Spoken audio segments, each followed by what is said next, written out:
You're watching Coping with COVID-19 with Chris Manners. Today's special guest is Katy Birnbaum.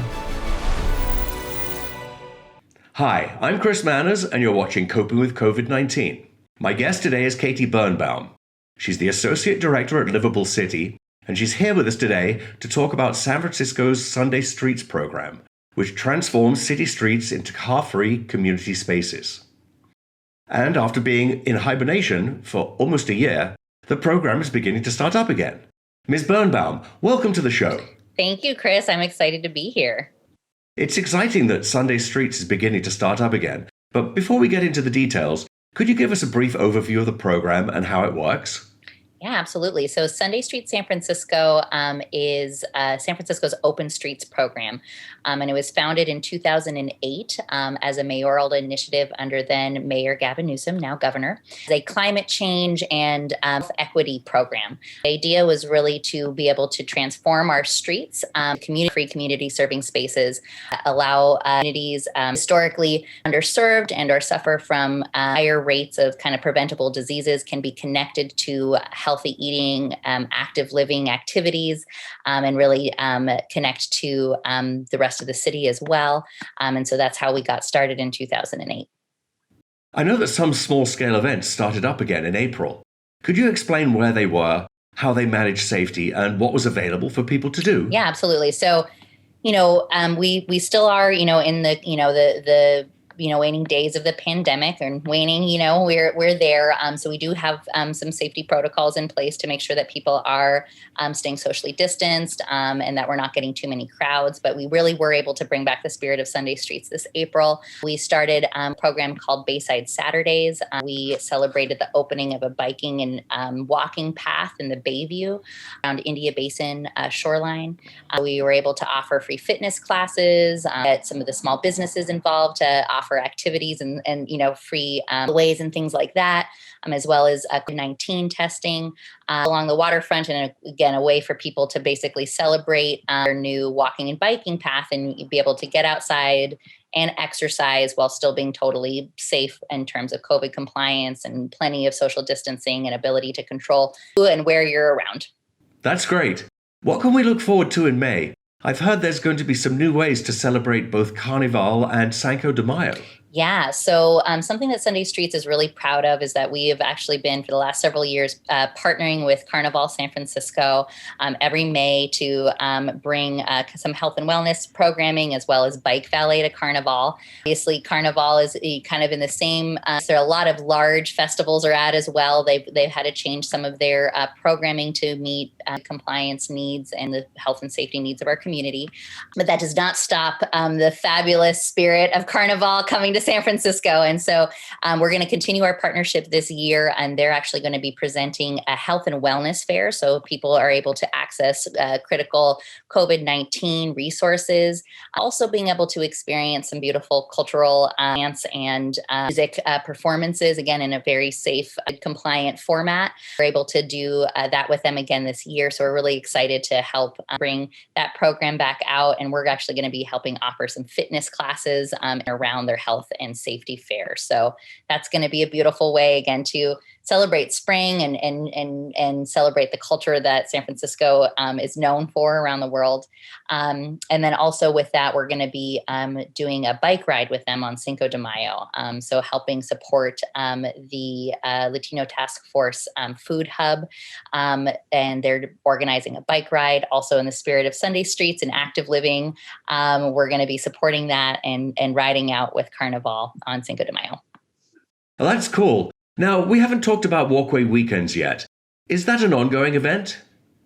Yes. So Walkway Weekends is one of the Sunday Streets anchor sites for this year. So, as part of COVID compliance, we're not able to do kind of big events, but we're doing a bunch of smaller activations citywide as part of our Rise Together season.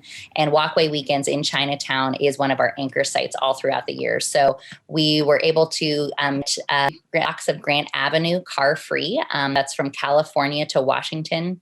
car free every Saturday from 11 a.m. to 5 p.m. And it's full with, kind of the beautiful culture and art that is Chinatown all the time. Again, a comfortable, safe way to experience that with plenty of extra room in this street for people to stay socially distanced. Also, a little extra room for us to have things like is a lion dance, just an exhibition area that's there pretty much every Saturday. We're also going to be offering some free fitness classes, defense classes, as well as other cultural programming as we're allowed to do it as things open up. These events take a lot of careful planning and require a variety of resources to get off the ground. I know you work closely with both the SFMTA and the Department of Public Health to organize them. But could you talk a little bit about the partnerships that make the Sunday Streets program possible and explain why they're so important? Yeah, absolutely. So Sunday Streets really at its core, I work for a nonprofit called Livable City, and we're the one that hold the Sunday Streets program. And we've really always at the center of it, it's been a partnership program. So we're transforming miles, anywhere from 1 to 4 miles of city streets into car-free community spaces, filling those with community groups, nonprofits, all business activities, and just kind of unique San Francisco treasures wanting to bring out their specialness to the street. So it is really always has been a partnership program. And through, we're not able to do it. Like it's quite literally, a moment of magic when all of these streets can transform within just a couple of, we end up doing it in about 30 to 45 minutes where we transform, like I said, 1 to 4 miles of streets into car-free community serving spaces and fill it with people and programming. It always takes the lift of, like I said, every city agency supports it, as well as hundreds of community partners. It's a whole family of partners that are stepping forward to make sure that space and that opportunity is being offered to the community in San Francisco. Could you talk about the fall concepts for Sunday Streets? I know it's a long way out, but I understand you have something in the planning stages for October. And do you think our residents will be ready for large events by then? Well, so we do have something brewing for October. And very much, to answer your question, are people going to be ready to be together and in crowds again? That is part of our strategy for the Rise Together season is we are starting now with small, like I said, very small, comfortable, safe format with not that many people at it. So people can start getting used to being out and about again, right? And that it is an activity that can be safe and enjoyable, and really just start getting their feet wet in that type of community activity. So the hope is that, we are able to, throughout, the spring and summer and into the early parts of the fall, really get people used to being again in community again, for an ability for us to be able to come back in full force sometime in the late fall. So we're looking at probably October is what we're looking at. And the hopes is that we can actually create, again, miles of streets for us to come out and celebrate in. We're obviously going to be watching the public health directives and as they unfold and follow them and make sure that we're keeping all the community members safe, and we'll make adjustments as needed. But the way that things are trending right now and by all the indications, we should be able to be out together by the fall in a way that looks and feels a lot more like it used to for Sunday Streets. I'm really excited to see the city beginning to open up again. And what you're doing with the Sunday Streets program is really promising. And I want to thank you for coming on the show today, Ms. Birnbaum. I really appreciate the time you've given us today. This has been really encouraging. Yes, thank you, Chris. We're excited to see everybody out in the streets sometime when it's safe. Well, thanks again.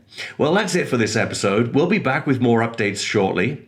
You've been watching Coping with COVID-19. For SFGovTV, I'm Chris Manners. Thanks for watching.